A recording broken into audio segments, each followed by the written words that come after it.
Bijouterie Pantso manolotra anao ny logité.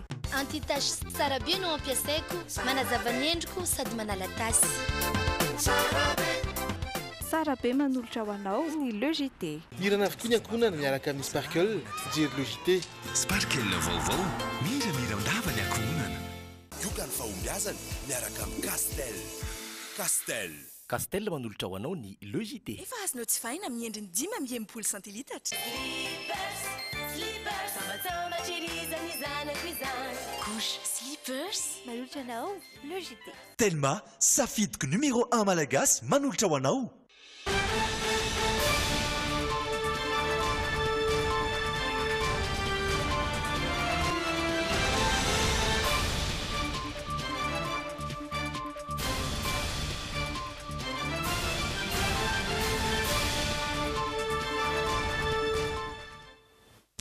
Alatsinainy fahadimy ny volana marsa faly indray izay mitsidika ny tokantranonareo ato anatin'ny logité.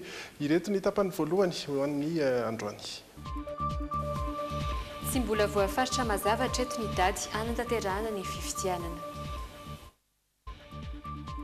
Mahakasika izay hatrany dia namaly ireo resabe nandeha mikasika ny daty mpifidianana ny teo anivy ny ministera ny raharaham-bahiny androany.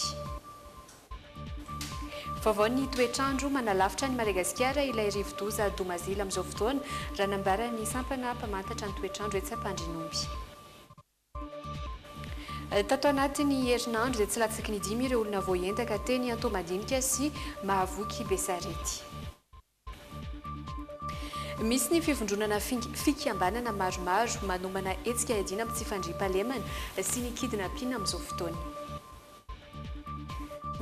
Amin'ireo maresaka iraisam-pirenena manomboka androany ny fotoam-pivoriany ireo solombavambahoaka ao Chine ny amin'ny fandaniana ilay volavolan-dalàna izay mety ametraka ny flou Jinping ho eo amin'ny fitondrana mandra-pahafatiny. Ampifaliana hatrany tompo-kilasy tompo-vavy no hitsidina ny tokantrantsika tsirairay avy faly mirabantsika ary manasa ihany koa anaraka ny logité hatramin'ny farany. Izay ny sombony ho an'ny tapany voalohany ao anatin'ny tapany faharoa an'ity androany ity dia resaka betsaka ny fanatanjahantena isika misy ihany koa nefa ny akon'ny farany herinandro ny vaovao hafakely sy ny hoy anao ary tsara farany no hiaraka amintsika ao anatin'ny miteniteny foana atomboka Sisy Sonia Andrenirina amin'ireo vaovao maro samihafa ary ny tapany voalohany.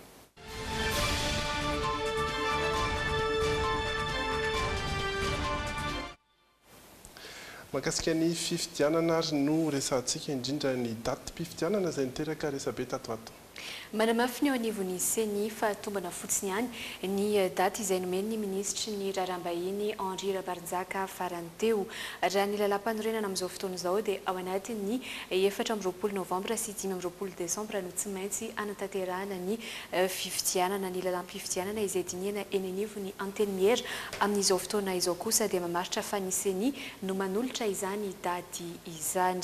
Raha tsy lany anefa io dia ilay lalàna teo aloha no hiatra izay mametraka fa ny gouvernemanta no mamoaka izay daty anatanterahana ny fifidianana izay araka ity angom-baovao entiny Miora Miarinjatovy sy Doda Rahajarinjato amintsika ity.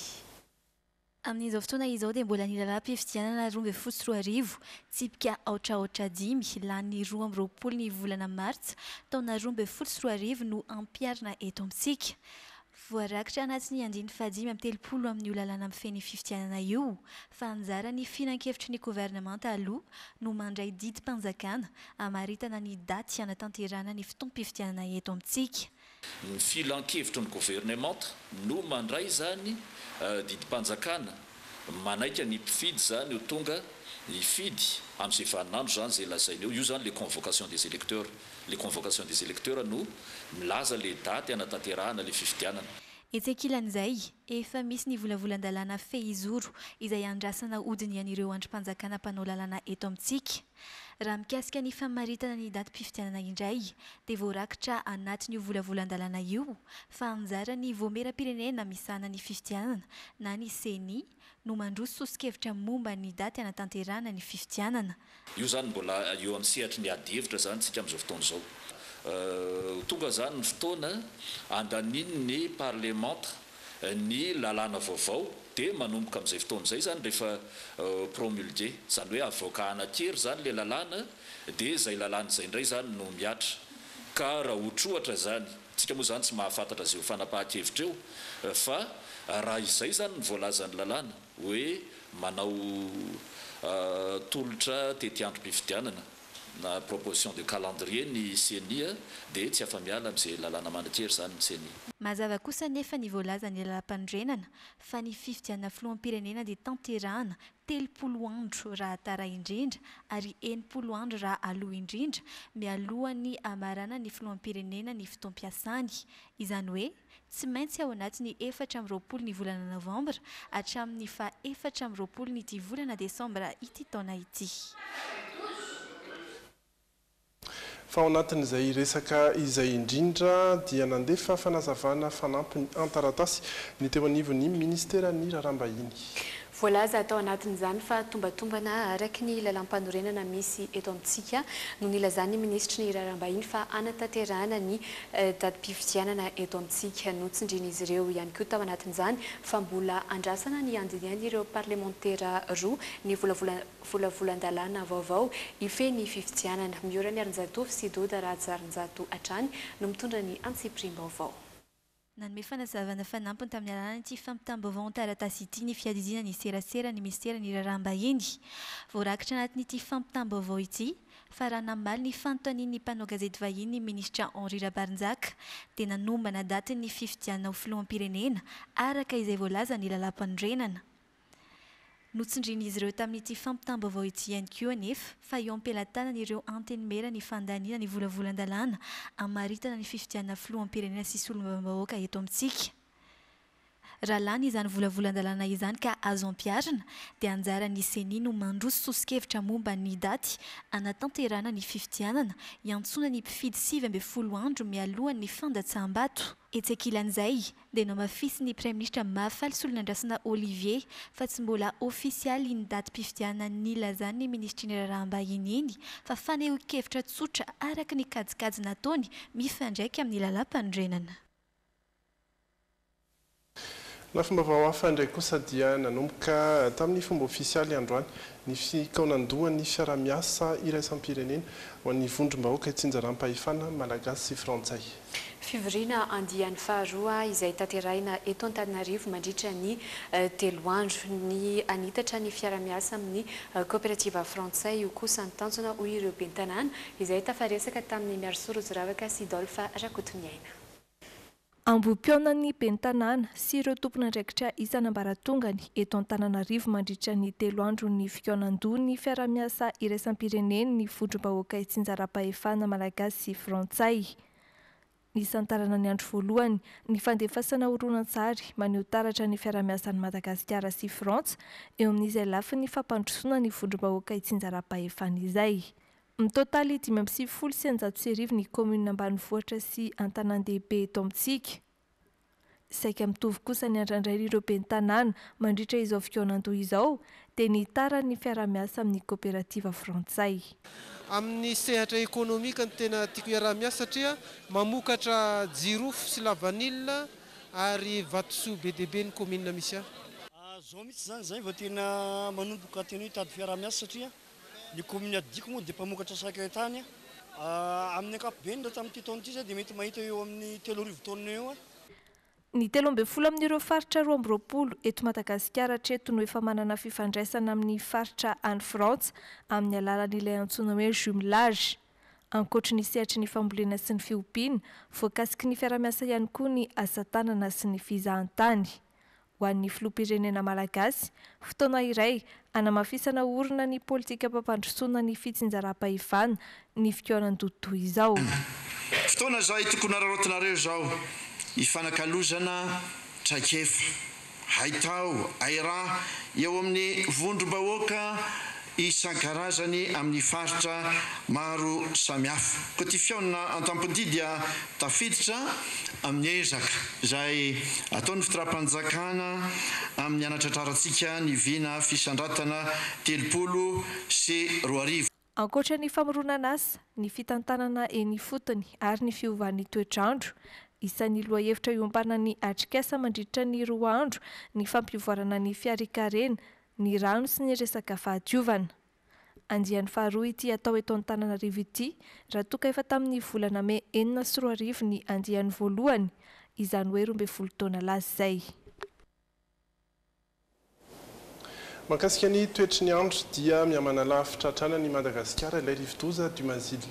Any amin'ny 5 kilometatra miala ny atsinanany Mananjary no misy ny fohibeny amin'izao fotoana izao araka ny nambaran'ireo teknisiana mpamantatra ny toetrandro etsy Ampandrinomby tamin'ny mpiaridina Rasafindramanana sy Kasambola manana androany na izany aza mitoetra ny rotsakorana any amin'ny tapany avaratry ny Nosy.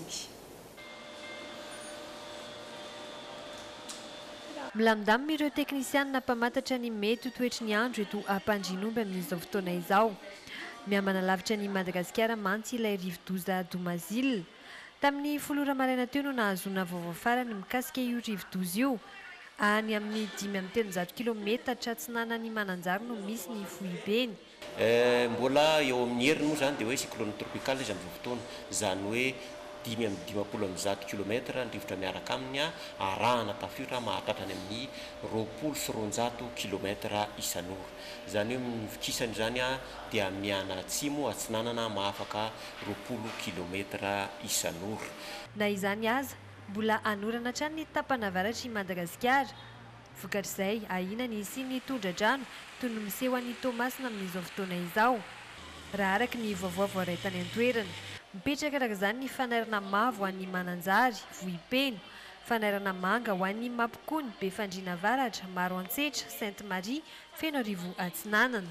Ny eto an-drenivohitra no vokatray zany dia malomaloka fotsiny ihany zany hatramin'izao paraparivon'ny andro zany izay dia mety mbola hitohy hatramin'ny rapitso izany hoe somary mangatsiatsika ihany izay tsika amin'izao fotoana izany eto an-drenivohitra amin'izao. Any andrefana atsinana ny ranomasimbe indianina any no lalany ity rivo-doza ity vokatry ny orambe izay hoentiny ho an'ny Nosy La Réunion izao dia nanapa-kevitra ny anakatona sekoly ny tompon'andraikitra tamin'ity androany ity. Mbola ao anatin'ny vanim-potoana ny rivo-doza kosa isika mandrapatonga ny volana Aprily. Mitohy hatrany araka izany ny fanaraha-maso ataon'ireo teknisiana eto Ampandrinomby. Hiato-kely vetivety sika ao anatin'ireto dokam-barotra ireto dia mitohy hatrany ny vaovao aorian'izay.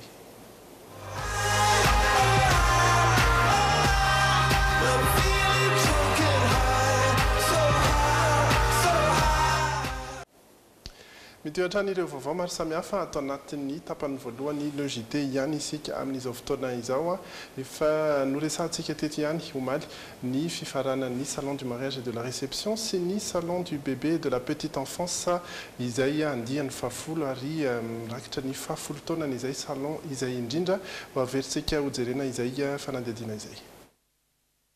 Fahombiazana izay no azo amtinana ny andian'ny fahafolo tamin'ny salon du mariage et de la réception sy ny salon du bébé et de la petite enfance tety amin'ny village foara Andotapenaka nandritra izay 3 andro izay.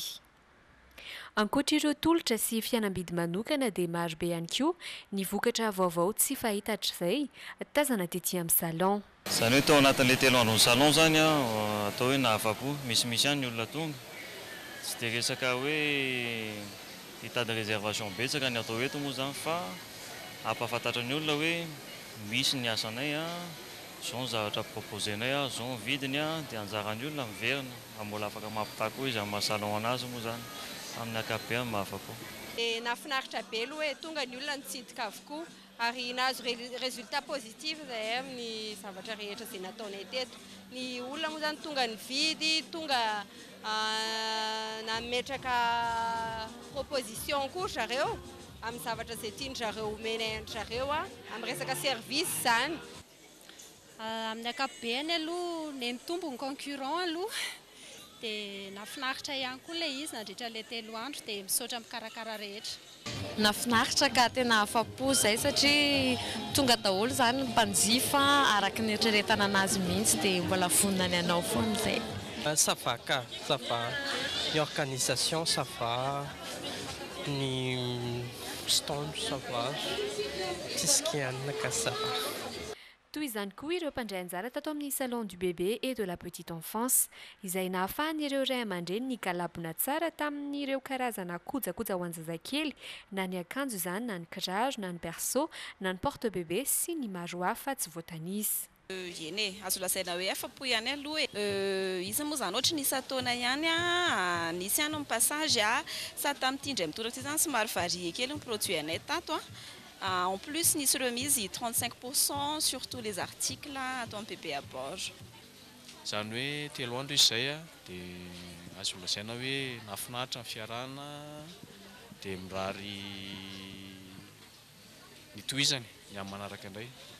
Mahafinaritra ka mba metimety ihany eny tsisy hoe tonga lafatra moa fa mba mety ihany.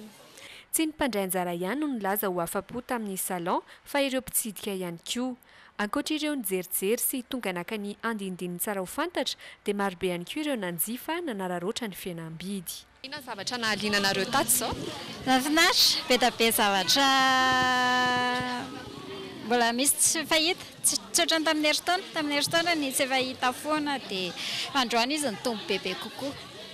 Dia mahafinaritra sady misy angalana ide ihany koa, akana ide moa zany. Be da be zany zavatra mahaliana fa dia mbola hoe andeha hijery tety anany hijery fotsiny aloha. Mahafinaritra ry tsara izy matetika ilay izany mba ahafahana manao zavatra homanina zany amin'ny fotoana lehibe indrindra fahaterahan'ny zaza sisy. Mahafinaritra ka be zavatra be dia be choix-na produit. Mahafinaritra ka, mahafinaritra. Nahaliana daholo izay zavatra rehetra azony tsy dia fahita eny amin'ny tsena tsotsotra ireny. Mahafinaritra.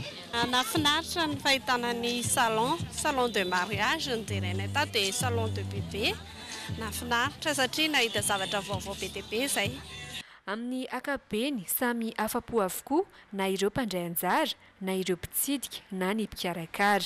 Ny filoha jeneraly Canal 720 izay nanamafy fa vonona hatrany ny hanome fahafa-po sy hanolotra ny tsaratsara kokoa hatrany amin'ny andiany manaraka. Mifarana moa zany ny salon du mariage et de la réception sy ny salon du bébé de la petite enfance andiany fahafolo. Ampatsevina ihany moa zany fa tamin'ny taona 2015 ny andiany voalohany dia nitatra hatrany an-trano ny hetsika, nitatra ny mpandray anjara dia mitatra ihany koa ny mpitsidika. Ny dikan'izany dia miafa-po foana ny olona zany dia mbola hitohy foana ny hetsika salon du mariage et de la réception sy ny salon du bébé de la petite enfance zany dia manome fotoana anareo izay ho amin'ny herintaona indray dia misaotra atsika rehetra nandray anjara, misaotra atsika rehetra nitsidika toko. Toy ny isa-taona moa dia misy hatrany ny fanentanana samihafa. Tamin'ity ary dia imomota no nampilalao ireo ankizy tety amin'ny village voara. Faly sy ravo ary afaka andro tokoa ireo kilonga marobe.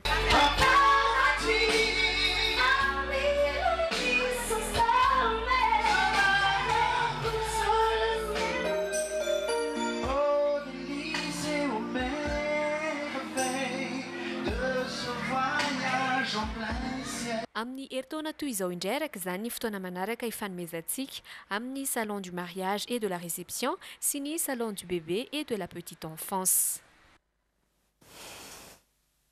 Izay ny mahakasika an'iny fa eo amin'ny fandriam-pahalemana indray kosa dia mitaraina amin'izay tsy fandriam-pahalemana izay ny mponina etsy mahavoky Besarety sy Antomadinika. Ao anatin'ny herinandro zao dia tsy latsaky ny 5 ireo olona voaendaka eny Antomadinika sy Besarety mahavoky raha nitafa tamin'ny mpiaridina Zavandramanana sy Kasambola manana ny lehibe ny fokotany androany. Mangataka ny ijerena akaiky izay olana izay ireo mponina raha ny fanambarana izy ireo hatrany fanadihadiana. Tsy azo andehanana intsony ity lalana ity mahavoky Besarety mihazo ny la rotonde ity rehefa mipaikany amin'ny Enora-riva hoy ireo mponina ety an-toerana. Vao omaly mantsy izao no nahen'olona voaendaka izy ireo. Fomba fanaon'ireo mpangalatra raha ny fitantaran'ny mponina ety ny miaraka tsororoana mihoatra ary rehefa mahita elakela-trano vao manao sito mahery. Efa naheno ihany ohatra hoe vao maraina be reny dia ohatra hoe tsy hanandravangy alarobia izay amin'ny maheno. Zanaky ny tompotrano mahitato zao amin'ny mody amin'ny sasany riva avy nirava miasa dia tratra fanentana teo akaikin'ny mpivarotra fasika reo. dia misy koa ry amin'ny larotonde ery satria matetika misy miatso vonjeo foana amin'ny larotonde eo tsaratsara angamba raha ohatra mety averina ohatrany tamin'ny antarony le vigilance ny polisy reny. Tsy hainy mahavoky be sarety ihany fa ety atao madinika sy ny manodidina ihany koa na dia efa misy aza ireo faritra mafapana nametrahana mpitandro ny filaminana. Misy poste de police eto nefa na izany zany tany tsy lozana tany misy manao sito mahery indraindray. Marina fa efa manao fisafona trano ny mpitandro ny filaminana eto Antananarivo amin'ny alina saingy ao anatin'ny fotoana voafetra misy ny fisamborana ireo olona mivoaka amin'ny andro alina ka tsy mitondra karatra. Matoa kosa mbola mitoy ny alatra sy ny fanendahana dia tsy ampy ny fotoana anaovan'ireo mpitandro ny filaminana fisafona sy ny isan'izy ireo raha ny fanazavany tsy lehibe ny fokontany ity hatrany. Fa sehatra maro eo amin'ny fiarahamonina tokoa no voakasika izay tsy fandriam-pahalemana izay. Entina anoherana izany sy anaovana antsoavo amin'ireo tompon'andraikitra ary dia mpisehatra maro eo amin'ny fiarahamonina no mivondrona anatina fikambanana iray mikarakara hetsika anoherana izay tsy fandriam-pahalemana sy ny resaka fakana-keriny izay. Fanadihadiana rahantsika amin'ny miariny Irina Rananja sy misy Razafinjatovo. Misy fiantraikany lehibe eo amin'ny fiainana ara-tsosialy sy ara-toe-karena eto Madagasikara ny fanjakany tsy efa andriam-pahalemana. Voakasika izany avokoa na ny teratany malagasy, na ny teratany vahiny, na ny tontolo ambanivohitra, na ny andrenivohitra. Noho izany, sehatra maro mifangaro eo anivon'ny fiarahamonina, miisa 30 eo no mivondrona ho tambazotra iray ho fanoherana ny tsy fandriam-pahalemana. Tafiditra ao anatin'izany ohatra ny CFOIM, ny SIM, ny GEM, ny FIFPAMA, ny Confédération du Tourisme de Madagascar, ny CCI France Madagascar sy ny sisa. Tanjon'ny fivondronan'izy ireo ny fanaovana antsoavo amin'ireo manam-pahefana, hifandinika databatra boribory, hijery ny paikady mahomby sy maharitra manoloana io tsy fandriam-pahalemana io ary ny mikasika ny fampiarana izany mivantana. Fantatra fa efa misy ezaka ataon'ny fanjakana. Tena efa misy ezaka lehibe ary isaorana azy ireo zany. Kanefa vomay mitombo ny tsy fandriam-pahalemana eto Madagasikara. Tsy alohalika intsony izy ity fa efa antenda dia mba tsy endrasana azy andifitra ny loha dia mbola manaitra ihany ary tiana ho fantatry ny fanjakana, tiana ho fantatry ny olona rehetra fa fifanomezan-tanana ilay atao amin'ny hoe inona ny hetsika tokony ho atao, inona ny zavatra tena mety haingana ahitana vokatra mivaingana ao anatin'ity tsy fandriam-pahalemana ity fa tsy hoe tsy sanatria akory hoe mahakasika ny vahiny ny tsy fandriam-pahalemana dia taitra ny olona rehetra fa indrindra fa noho izy mahakasika ny teratany malagasy indrindra sy ny fandrarana malagasy no mahatonga anay hoe tsy azo ekena intsony satria fa maro loatra izay sesisesy ny zakan'ny fandrarana teto amin'ny firenena izay dia tsy azo ekena intsony fa tena hoe aok'izay. Etsika maro no entina anamafisana ny antsoavo. Ao anatin'izany, manentana ireo rehetra mahatsapa ny fianjadiany tsy fandriam-pahalemana. Anio izany amin'ny alalan'ny tabataba izy ireo, ny alakamisy 15 martsa izao, manomboka amin'ny 12 ratoandro ka hatramin'ny 12 rasitimy. Fandefasana anjombona, fampanenoana laklosy-piangonana sy klaksona ny fiara, fanehoana tabataba amin'ny endriny samihafa, ho fanairana amin'ny tsy fandriam-pahalemana no tanjona amin'ny fotoana io. Isy ny fanentanana eny amin'ireo tambazotra sosialy ho fanampin'izany etsika izany amin'ny alalan'ny page Facebook sy ny hashtag kidnapping aok'izay sy hashtag insécurité aok'izay. Izarana taratasy fanentanana ihany koa ireo polisy eny an-dalambe ampidirana azy ireo amin'ny tolona izay atao sy andraisan'izy ireo andraikitra amin'ny fiarovana ny vahoaka. Eo amin'ny sehatra politika any ivelany indray kosa any Chine. Manomboka androany fotoam-pivoriana izay ataon'ireo solombavim-bahoaka any Chine amin'izao fotoana izao, fotoam-pivoriana izay anisany amaritan'izy ireo ny volavolan-dalàna mikasika ny fahafahan'ny filoha ao an-toerana mitondra mandra-pahafatiny any Chine. Rahantsika ary ny fanadihadiana mikasika izay. 现在提请表决，同意的代表请举手。 Ny sokatra nanomboka androany alatsinainy ny fotoam-pivoriana ireo solombavim-bahoaka sinoa. Fivoriana izay aharitra tapabolana eto Pekin ary fotoan-dehibe amaritan'ireo député miisa 3,000 mahery ny fahafahan'ny filoha Xi Jinping mitantana ny Chine mandritra ny fotoana tsy voafaritra na mandra-pahafatiny. Raha tsy ahivina fohy ny tantara dia tamin'ny taona 2012 no tonga teo amin'ny fitondrany Xi Jinping ary nahazo feim-potoam-piasana 5 taona vaovao indray. Amin'izao fotoana izao dia tsy maintsy andany ilay volavolan-dalàna mikasika ny fantsiana ny lalam-panorenana tiany antoko ny fitondrana atao ireo solombavam-bahoaka. Volavolan-dalàna izay manafoana ny fempitom-piasan'ny filoham-pirenena ho roa ihany. Efa mizarazara be sady moa ny hevitra manoloana io fikasan'ny antoko ny fitondrana atao io. Misy amin'ireo mponina no tsy mankasitraka izany ary ao kosa ireo mandray io volavolan-dalàna io ho toy ny antoka ho amin'ny famarina toerany. Andrasana araka izany ny vokatra izao fivoriana ara-potoana ataon'ireo solombavam-bahoaka izao na andany volavolan-dalàna io na tsy. Ao Syria kosa indray dia nanao fanambarana androany ny filoha siriana Bashar al-Assad fa hanohy hatrany ny fanafiana ao Ghouta ary tsy emotra manoloana ireo mpikomy marobe ao an-toerany fanadihadiana.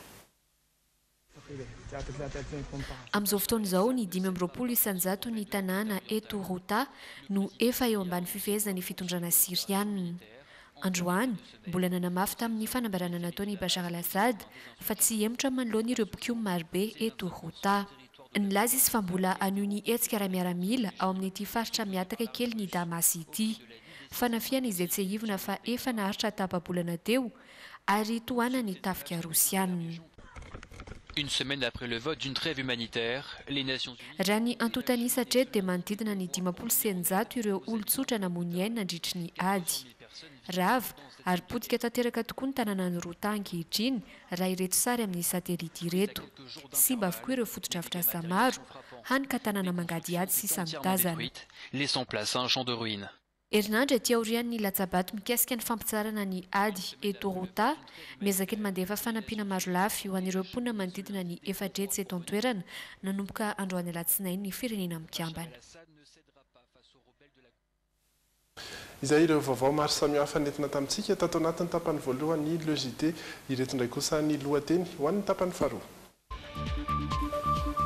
Iza no anarany ilay rivo-doza voan'ny forona any amin'ny ranomasimbe indiana izay ny fanontaniana napetraka tato anatiny Oianao. Ny akony andiany fasivolo ny Oscar natao maly isanao rahantsika ny oalina ato anatin'ny ako. Ao anatin'ny hafakely ihany koa mahakasika an'izay Oscar izay hatrany dia nisaotra manokana ireo mpijery mivantana ireo mpilalao rona tsarimihetsika malaza nandritra ny Oscar. Ao anatin'ny ID Sport mazava ho azy no anarahantsika ny akony ireo fanatanjahantena tamin'ny farany herinandro iny. Isento ao anatina dokam-barotra vitsivitsy dia miverina eto indray Riza Tahina sy Rajao ny tena kosa dia mametraka ny veloma ho amin'ny manaraka indray. Veloma tompoko.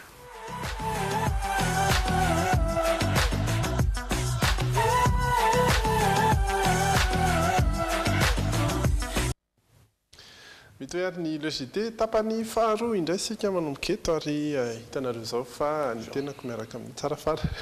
Manao any ianao? Salama Riza Tahina. Salama daholo tompoko. Iresaka fanatanjahantena sika iresaka ny akony Oscar ihany koa Oianao sy ny hafakely fa mitenteny foana aloha zao.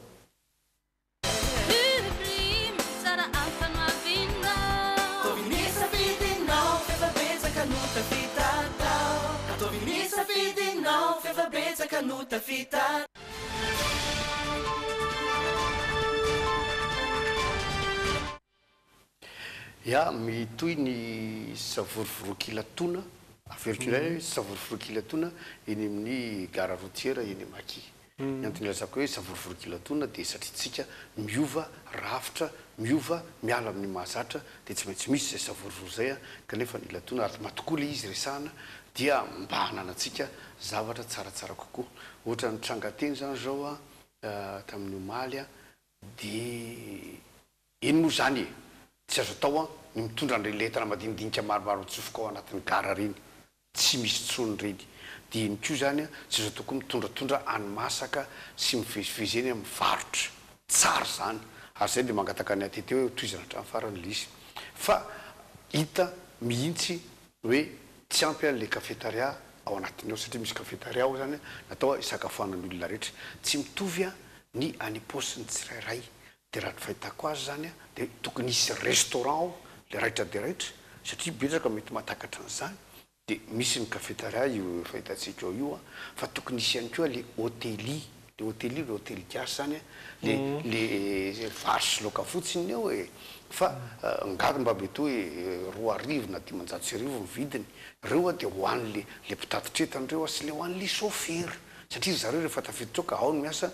dia tsy mivoaboaka intsondro zareo fa nitakina amin'le hôtely fotsiny amin'izay fotoan'izay dia mba anaraka tsara ny fenitra amin'ny resaka fahadiovana sy ny resaka fiahinana le tompo ray manontolo mihitsy amin'le fahatsaran'le izy zany tranka zany mantsy somaly dia ohatr'izao hoe tsy zakan'le chauffeur satria rehefa mitondra automobily izy mitsofoka ao dia tsy mivoaka tsony izy ary manodididina eo tsisy hôtely gasigasy kely sasa le tadiaviny le mahafaka any anoanany dia ny antso ny vady aman-janany izy anatero sakafo rehefa nanatera le vady aman-janany sakafo izy no heveriny le sécurité fa mivarotra sakafo tera matoty aiza moa ny afatarana an'izany hoe vady aman-janany ty fa dia nalainy le sakafo ary ny loza dia zao nariny le sakafo retiny loza ka niteraka disadisa kely zay zavatra zay mino zay fa tsy maintsy ila aminay ny zavatra oatra zany hiala kely amin'izay tsika dia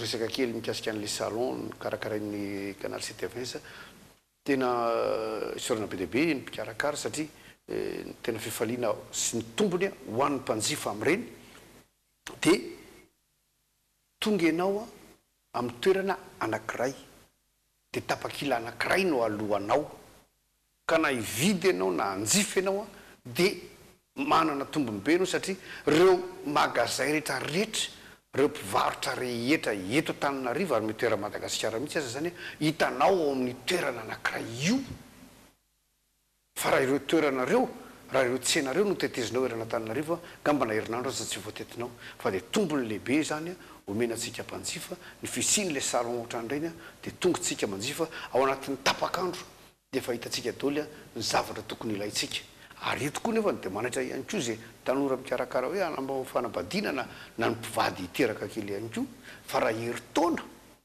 no anomanana n'izany raha rasy endrasana n'izany fotoana lehibe zany dia hitako hoe tena mbivotra ihany satria rehefa tapa-kevitra zay ka mipetraka ny daty hoe amin'izao no anaovantsika n'io raha io mihezakazaka ohatra nyreny rivotra ireny ny fandehan'le fotoana dia eo ihany le hoe tsy vao manatsara ka dia zara za misy an'ireny salon reny dia tongava mijery an'ireny salon reny mangala carte mangala adresy dia mieritreta tsara dia vonjeo fa hafa ihany tena vomana fa raha ny mikasika ny Chine eo atao président mandrapahafaty le président ty Chine ty zany dia firenena anankiray tena nanisany tsika ray mitandrefana mihitsy tamin'izy vomanomboka tany Indromatsotoko zany tsy démocratique hoe tsy manaja zon'olombelona sy ny karazany samy manana ny fijery moa fa ny zavatra hita aloha amin'izao dia efa lasa voalohany eran-tany izy na raha-toe-karena tsy amin'isan'ny olona ihany ary matanjaka be ary izy tsy mijanona intsony ao amin'ny fireneny ny heriny sy ny tanjany fa tena misandrahaka manerana izao tontolo zao dia atahorana mihitsiny fa ohatran'ny any Eropa zao ohatran'ny any Amerika dia efa miditra mihitsy zareo ohatran'ny hoe aéroport anankiray zareo nefa lasa mitantana azy efa voavidiny club rehetrarehetra zao gaga ianao mijery baolina fa teny sinora ka ty fa tsy Neymar tsony ny soratra hitanao aoriana fa mety Neymar ihany ka fa ireny ny lazana aminareo hoe averan'ny sinola izy mety fanapaha-kevitra ary tokony amperitreritra atsika malagasy any hoe manana tanjona ny vahoaka sinoa dia tsy le vahoaka tsanono mahafantatra hoe inona mahasoanay fa le mpitondra mieritreritra hoe raha ity ny tanjona tian'le vahoaka dia ity zany ny lalana hitondranana azy ka tsy maintsy misy ihany araka ny resaka ny mitsika teo hoe misy ihany ny mitsikera misy ihany fa dia aferany zareo moa zany fa dia ndeha rahana mahita fa dia ny zavatra hita aloha zao raha tilikambo ny resahana dia mifanatsahana amin'ny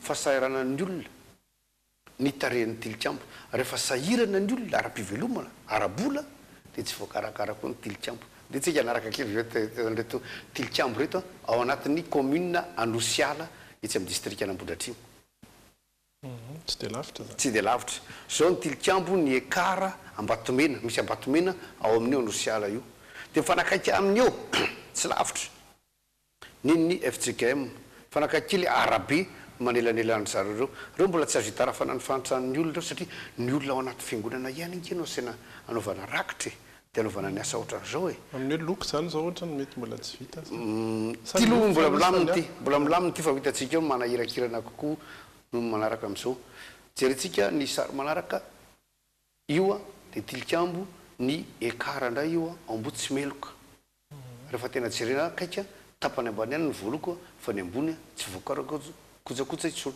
dia ny nefitsika imo ambody tsy meloka mbola reraka kokoa noho izao satria jereo efa mivilana hatrany amin'ny lohany any a dia jereo fa efa tsy voakarakara intsony sahirana ny olona dia tsy teo anaty programma ntsony ity dia nisy olona naniraka mihitsy antanarajao mba tereo le tilikambo ary angodonina an'ny akara any angodonina io nanitatra fiangonana ary zareo aloha e dia ngeza loatra no nantarandraro an'le fiangonana zay nga mba fata fa mamety dia hatramin'ny tilikambo efa herotaona zany izao a niahaka ohatran'izao teo amin'iny ity indray a dia any antanitany akaikina anjakahidro any nonana efitsika io koa rehefa jerena koa akaiky kely dia efa tsy voakojakozako tsony le tilikambo tsisy lohany tsony izao dia tsisy varavarakely dia tia ninny ekara ny fiakarana ny fiakarana tavaresaka tamin'ny katekista dia tia ny efitsika eo fiakarana ihany koa zareo fa osaosa daholo ny tilikambo amin'izao fotoan'izao satria araky rehefa nilazaiko teo re osaosa ny vola any paosin'ny olona amin'ny fivelomana dia kelikely le mirotsaka makaraka amin'ny fiangonana ikarakarana ny raharan'andriamanitra ny resaka rivo-doza atsika teo a dia toizantsika anatin'izay ao anatiny hoe ianao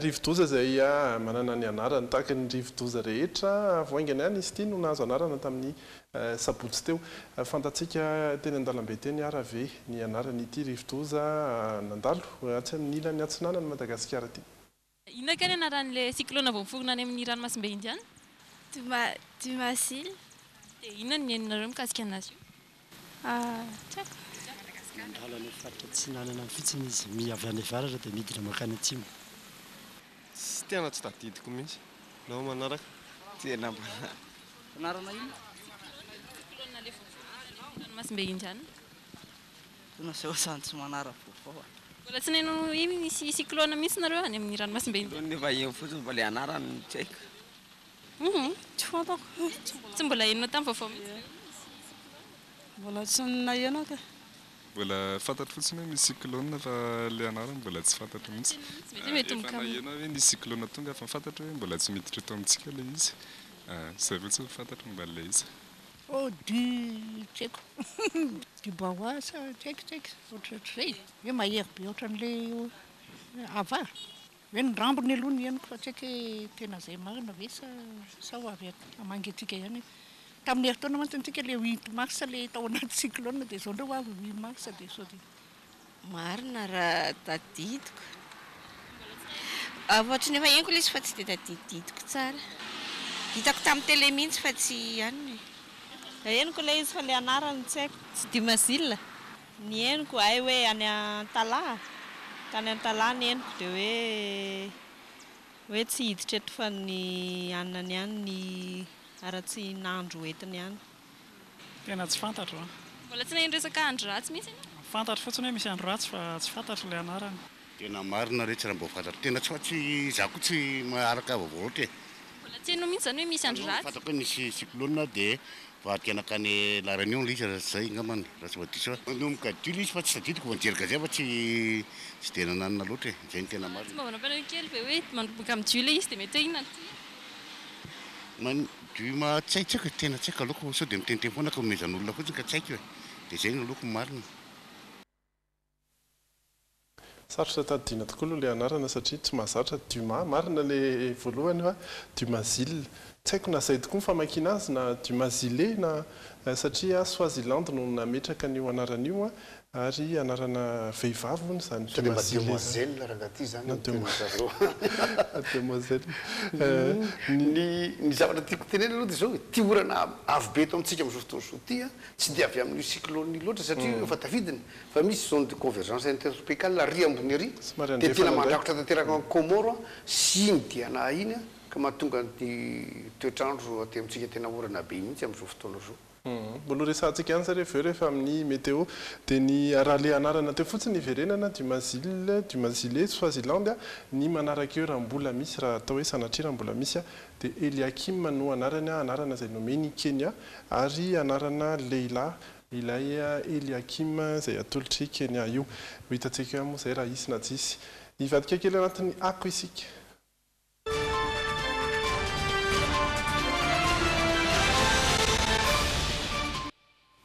Ako izay andehanantsika any ivelany ary mahakasika indrindra ny sarimihetsika isika moa amin'izao fotoana efa tokony araka betsaka an'ireo horonan-tsary avy any ivelany mivoaka ireo ary dia atao anatin'izay indrindra no nisy ny fanomezana ny mari-pakasitrahana omen'ny akademia amerikana ho an'ny tontolon'ny horonan-tsary andiany fa 70 izy ity izany hoe 70 taona ny sina izay ny Oscar tatak'izao ny zavanitranga eo amin'ny loka izay omenantsika ihany koa fa anisany koa ny loha hevitra izay somary nibahana be ihany tao anatin'izay Oscar izay dia ny fiarovana ny vehivavy.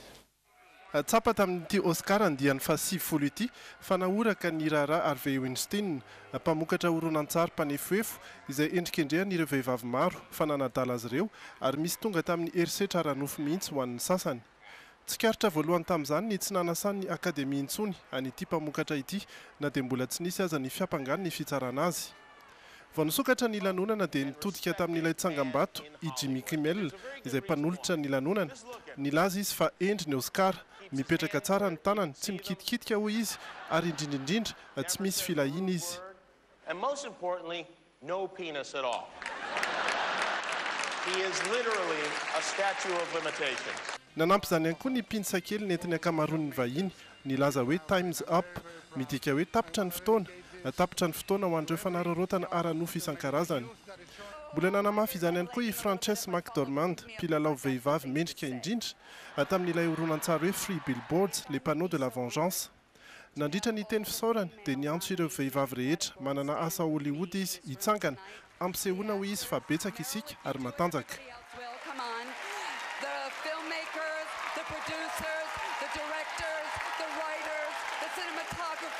Raha izay no tena nanamarika ny Oscar teo amin'ny fampitan-kevitra dia ny horonan-tsary Shape of Water na Les Formes de l'eau no azo atao fampandresy tamin'izany.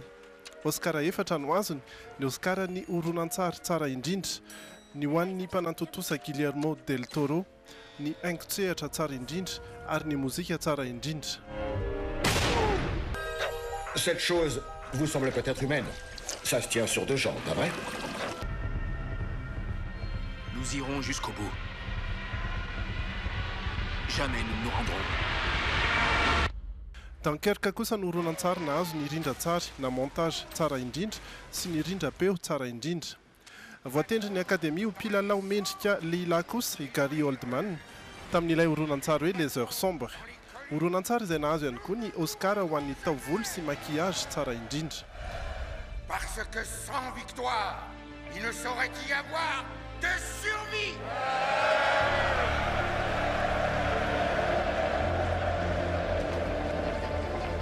Anisan'ny horonan-tsary nahazo loka ihany koa ilay sary miaina Coco, azo ny mpamokatra azy ity mantsy ny horonan-tsary miaina tsara indrindra.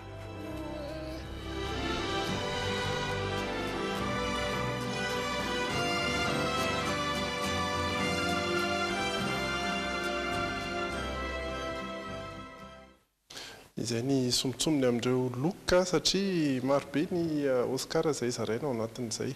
Misy zavatra tsy dia fantatry ny olona koa ngerizatay no anatin'ny tontolo sarimihetsika io e. Marina fa misy an'le rangaty io zao mpamokatra tsy miaro azy sanatria mivavy sady tsy mpamokatra sarimihetsika. Zao mifandihany.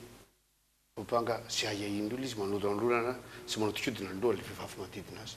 Fa betsaka koa nge ny vehivavy io satria miady an'io rôle io a.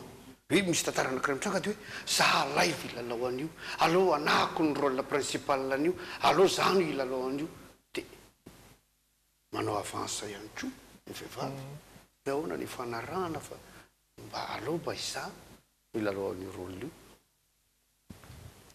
Asare, mandeha moa ny fanadihadiana zany mahakasika n'indra raha iny mbola tsy nisy ny didim-pitsarana araka ny voalazantsika teo, mbola tsy misy aloha zany eto hatreto ny meloka fa atao anatin'izay Oscar izay no nahitantsika hafa kely.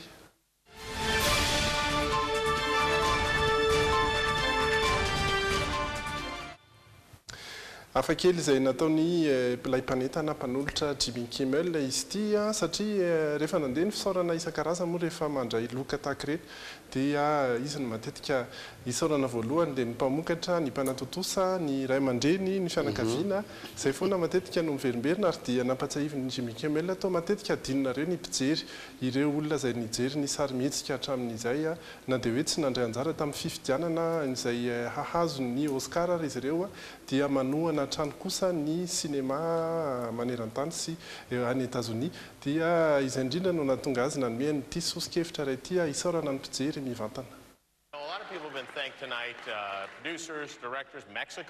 Anisan'ny nampiavaka ny lanonana Oscar tamin'ity indray mitoraka ity ny fihetsika nataony Jimmy Kimmel ilay mpanolotra. Matetika hoy izy dia ireo mpanatotosa sy mpamokatra ny horonan-tsary na fianakaviana akaiky foana no isaorantsika rehefa mandray loka. To lasa adinontsika ireo mpijery hoy izy.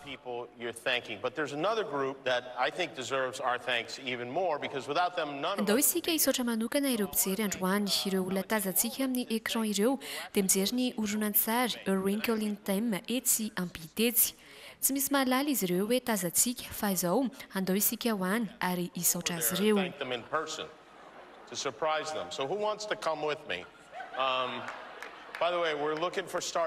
Nidina teny ambony estrady araka izany Jimmy ary niantso ireo mpilalao horonan-tsary malaza izay mazoto iaraka aminy. Anisan'ny nitsangana tamin'izany Mark Hamill, Lupita Nyong'o, Emily Blunt, Ansel Elgort, Gal Gadot na koa Guillermo del Toro. I'd like you to meet Guillermo. Yes. All right, guys. Emily Blunt will come with us. They can see what Mary Poppins looks like. Lasa zao, tsy tonga tanam-pola nefa izy ireo fa mbola nitondra biscuit, vatomamy ary karazan-javatra maro. Here we go. So, here we go. Hello, everyone. How are you doing? Miditra ny efitrano fijerena horonan-tsary izy ireo ary niarahaba ireo mpijery. Tapaka avy hatrany moa ilay horonan-tsary fa tonga dia ny sarin'ny Jimmy sy Gal Gadot no nipoitra teny amin'ny écran. Niorakoraka ary faly aoka izany ireo mpijery nahita azy ireo.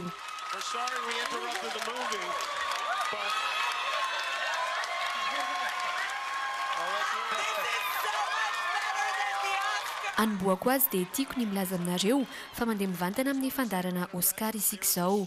Ireo avokoa ny mpilalao sarimihetsika malaza. Eto izahay dia te hankasitraka manokana ary isaotra anareo mpijery. Rehefa izay dia mizary ireo fanomezana kely no man'izy ireo ho an'ny mpijery moa ireto farany.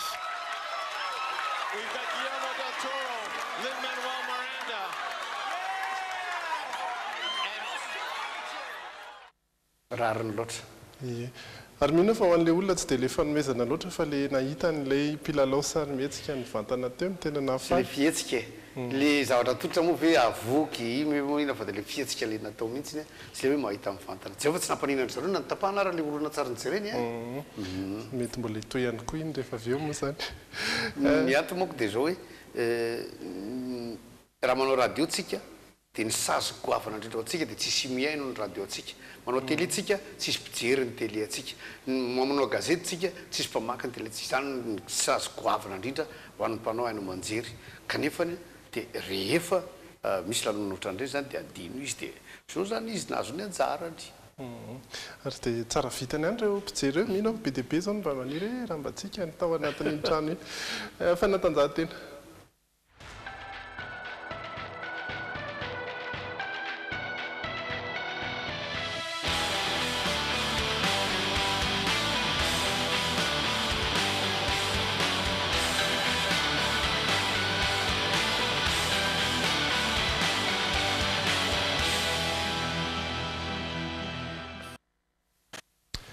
Vokadalao maromaro no entina amintsika ao anatin'ny Desport androany, ao anatin'izay ny volleyball, ao anatin'izay koa ny taranja tsipy kanety be, misy ihany koa ny taranja kickboxing sy ny maro hafa hoentiny Andry Lalaina Andriamasy sy Stéphane Rakotomalala. Tsara fanomboana ireo solotenantsika any amin'ny fiadina ny amboarana Ramasimbe Indiana ho an'ny ekipa tompon-daka na CCCOI izay atao aty Seychelles. Nokatra izany ny fandresena azo ny GNVB nanoloan'ny camp ity avy à Maurice tamin'ny 7-3 dia 20-20, dia 20-20, 20-20, 20-20, 2020 ary ny tie break 20 nahita fandresena ihany koa ny VBCD izay nandavo any Orange Club d'Amitié avy any Rodrigue tamin'ny 7 noatra 2020 ary 2020 androany dia niatrika ny Anse Royal avy aty Seychelles ny VBCD ary ny Premium Speakers avy any Seychelles kosa ny fandona tamin'ny GNVB.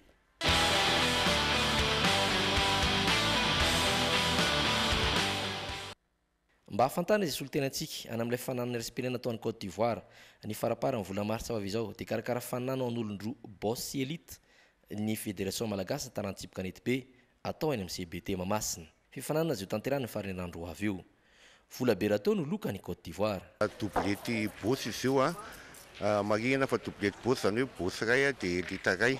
Ary ny loka zarany anefa be anankitelo zany hoe misafidy zany l'équipe championne misafidy izay troisième hiatrika an'le lalao any Abidjan. Ankoatr'izay moa anankiefatra zany loka zarainy. Ny any Abidjan 6-7 avril no tanterahana le any. Le any midoté 17 500 € zany hoe tsara dia tsara mihitsy zany le fifananana ohatrehana any Côte d'Ivoire. Ekipan'olo telo no ifaninana ny Côte d'Ivoire ka anjaran'ireo olondroa boss elite no isafidy izay ho mpilalao fanotelony. Loka lehibe maro rateo no an'izay resy amin'ny faninanana ny farinandro avy io.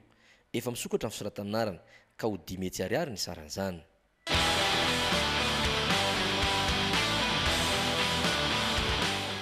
Ekipa voninkiado amin'ny fampandrosoana ny taranja kickboxing eto Analamanga no niatrana nolompanao gazety ny sabotsy lasa teo tetsy Andriafanimbojanary sady nanambara ny fandaharam-potoanany amin'ity taopilalaovana ity. Efa tamin'izany lanina moa nareo mpanao gazety izay teo ny teny hoe anao dojo dia eny ary tompoko efa ao amin'izay le dojo fa nitaratasy sisa fotoana fohy fotsiny sisa dia hoentina any nareo hitokana azy. Manarak'izay ny fifanarahana izay ho atao any ivelany dia présentéko amintsika eto zany vice président koa any Toulouse izy ka tonga zany tsika dia hanana partenariat amin'ny maire ny Toulouse ato ato mba tsy hisy surprise ho an'ny mpanaraka rehetra sy au niveau an'ny fédération zany. Ny ankoatr'izay nilaza koa fa ho hitsiko ny règlement intérieur. Androany ny assemblée générale anay reo daholo ny président section sy ny DTC any ho tapahanay androany le izy efa retoreto le taratasy efa noetiko zay laninay eto dia hiova koa zany règlement intérieur ny ligue kickboxing Analamanga. Efa songadina rahateo ireo kickers avy eto Analamanga nandritra ny faninanana ny fantenina izay solotenantsika any amin'ny fidina izay tombon-dakana Afrika.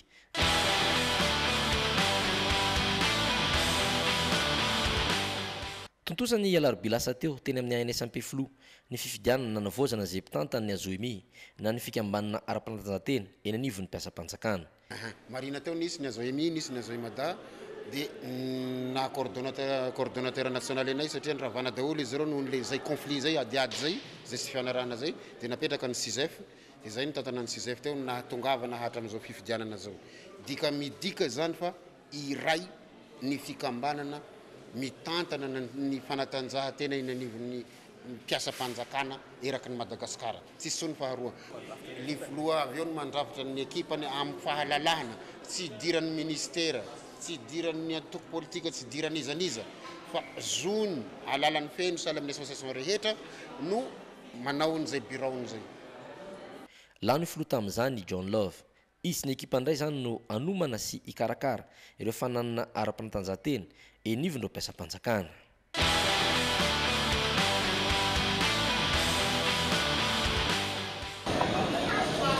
Voatana ny Mama FC ady sala rainoray ny alady lasa teo tena mikanja be masa ny LGK Plus nandritra ny andro fahatelo any fedina izay tompon-dakana Alamanga taranja baolina kitra. Ridola sy ny ekipa amin'ny champion-toana Mama no natafiditra baolina voalohany izay vao nisala Mbila irakiraka ny volon-doranjy tamin'ny alalan'ny penalty.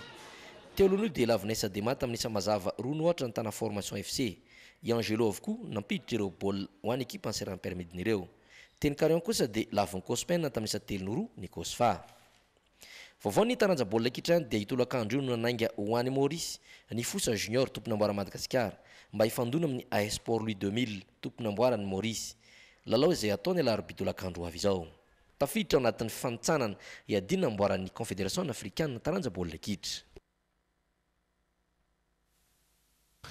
izay ny vaovao ny fanatanjahantena asa misy anampinan-jery sa tsy misy ambara mahafinaritra foana mijery fanatanjahantena fa mibahana foana tatsaiko tsy fantatry na ina mahatonga zany hoe pétanque no haitsika kickboxing ny haitsika savaty no frantsay no haitsika maninona reo olona raha roy ihany aloha ny atosika amin'ny arabola dia reo mba ahafantarany olona le Madagasikara mba point tsara akoatran'zay zavatra rehetrarehetra zay tsy eritreretiny olona fa tsy ny hoe mahantry efa diranovana e gisitra dia amin'izay mba le taranja le tsy toanana aloha aloha ikofoka tsara ao no zay mety satria niaika samy départ de zéro dolodolo igny ro rehetrarehetra reo fa naninona ny sasany lasa nisongadina misy fotoana so tenisy nisongadina dia reradreraka ihany ndray dia andeo mba atotona mahatsiaro ny tenin'ny ejema fa nisy fotoana niarahana tamin'ny ejema toy izy ejema maninona moa andriamato ministra no reo mpanao sport tsy manjary reo no andaniana vola be dia be nefa zay ty mba manao zavakanto ihany reo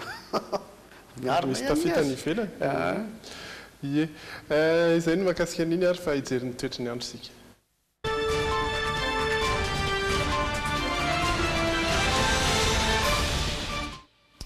araky ny efa nolazay ny tsara fara teo ihany dia misy ndiandrahoana kely avery amin'ny ilany avaratra andrefany Madagasikara izay no tena mitondra ny toetry ny andro rampitso fa tsy ilay rivodoza dumazile loatra intsony raha ny any antsiranana ohatra dia mbola isy ny orana saiky tontolo ny andro sarotsaro ny rahona ny anareo any antsiranana takizay ihany koa any Mahajanga satria any amin'ireo faritra ireo no misy an'izay andiandrahona izay ho an'ny Toamasina Antananarivo Antsirabe ary Fianarantsoa indray kosa dia ny tapany ariva faraparan'ny tolakandro iny no mety isy ny orambaratra somary mafimafy zay ho an'ny Toamasina somary mafimafy ihany koa no ho an'ny Antananarivo sy Antsirabe Mahajanga mety ho vitsivitsy ihany ny orana na dia somary sarotsaro na raha ny lanitra toliara no azo antoka fa tsy sorana mihitsy raha mipitso ifandimby-ndrahona sy ny masoandro 4 degré ny maripana ambony indrindra ny atoandro ary mbola toliara ihany koa no misy an'izay 3 ny manaraka eo any Toamasina io mangatsika indrindra kosa dia Fianarantsoa any rampitso 4 ny Voamaraina be 5 any Antsirabe ary 7 ho any Antananarivo izay no azo ambarany toetry ny andro izay koa no azo nentina tato amin'ny logité asa misy ny amarano koa azy mikasika toetrandro ihany mijanona tsy mijanona mihitsy fa tonga foana ny orana zany manodidina an'Antananarivo dia ny ranona Ambobao ny fariana Ambobao amin'izao fotoana zao dia mitady oatra indray an'le vala misy azy eo dia diky kely lalana kely varavety ihany io lalana miazona azy io efa navoaka ihany le rano vato amin'le farihy makato amin'le tanimbary satria efa afaka daholo le varin'ny olona rehetrarehetra fa tsy fantatra hoe sao dia misy tokony tatarina ihany any ambadimbadika any satria le zakarandà kely maniry miazona an'le digy sy le arabe io manomboka koan'le rano dia efa manomboka miseho daholo ny fakany rehetrarehetra ao anatin'izany rehetrarehetra zany efa misy lavaka be ihany koa eo ampovoan'le arabe zay tsy ahafahana mifanena misy faritra anankiray zay ka dia tsy fantatro fa dia mba tsipy ny resaka amin'ny commune Anteroka moa zany tompony raikitra amin'ny zavatra minosika fa voarainy ny afatra mahakasika an'izay ary dia mirarisoanareo mirarisoa antsika rehetra ihany koa manome fotoana antsika rahampitso amin'ny fitora sasandray veloma tompoko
Castelma, safidiko numéro 1 malagasy nanotra ho anao teo.